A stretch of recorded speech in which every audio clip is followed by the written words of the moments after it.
Itu ya kan. Ini kalau bagaimana dengan Rasulullah dan bagaimana juga kita nih ya khususnya para orang tua yang bisa mencontoh akhlak dari Nabi untuk lembut kepada anak-anaknya juga ya. Kadang kalau kita tahu nih kadang-kadang kalau kita pulang kerja lagi capek, lagi habis kena teguran, itu pasti sampai rumah emosinya tinggi itu. Kadang-kadang anak-anak yang kena nangis dikit makin jadi kita jadinya. Kalau langsung wah gasnya kencang tuh bagaimana penjelasan Ustaz Syah? Mohon izin. Silakan. Ustaz Bani, Masya Allah, Mas Fadli dan seluruh alim ulama yang dimuliakan Allah Subhanahu wa taala.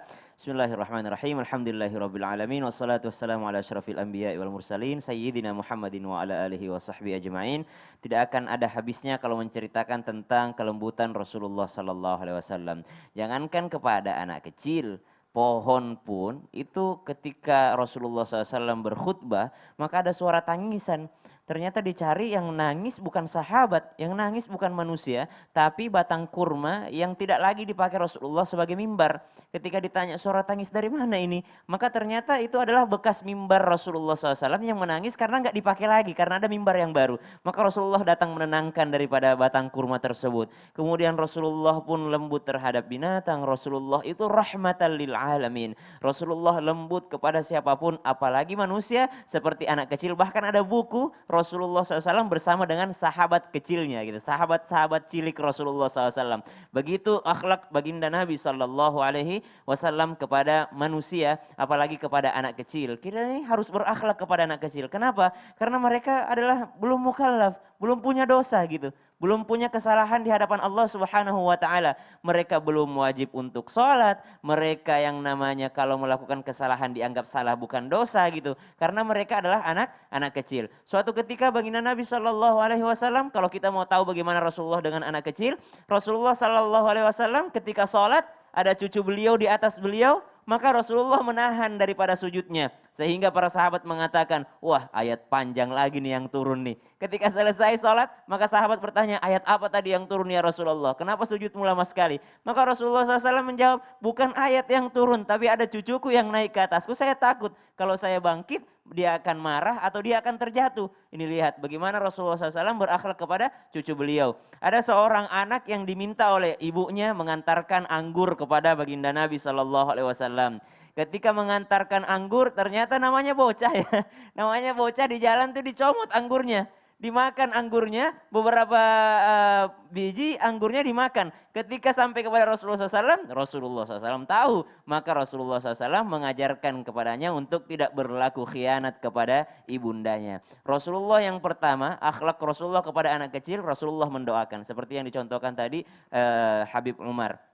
Ketika dicontohkan untuk mendoakan anak kecil. Datanglah ibu, bapak-bapak di masa Rasulullah SAW mengantarkan anaknya untuk mendoakan. Jadi ada yang didoakan Allahumma faqihu fiddin wa'allimhu ta'wil gitu ya. Ya Allah pahamkan dia tentang ilmu agama dan ajarkan dia tentang Al-Quran. Ada yang didoakan seperti itu. Kemudian Rasulullah akhlaknya kepada anak kecil. Rasulullah SAW mengganti namanya. Kalau namanya itu adalah tidak sesuai dengan artinya. Ada seorang yang diganti namanya menjadi Munzir misalnya. Kemudian diganti namanya menjadi apa, Abdurrahman misalnya. Itu diganti namanya oleh Rasulullah SAW. Kemudian bagaimana lagi akhlak Rasulullah yang masyhur adalah ketika Rasulullah SAW melihat seorang bocil, kalau istilah kita sekarang bocil gitu ya. Nah ini anak-anak milenial nih ya.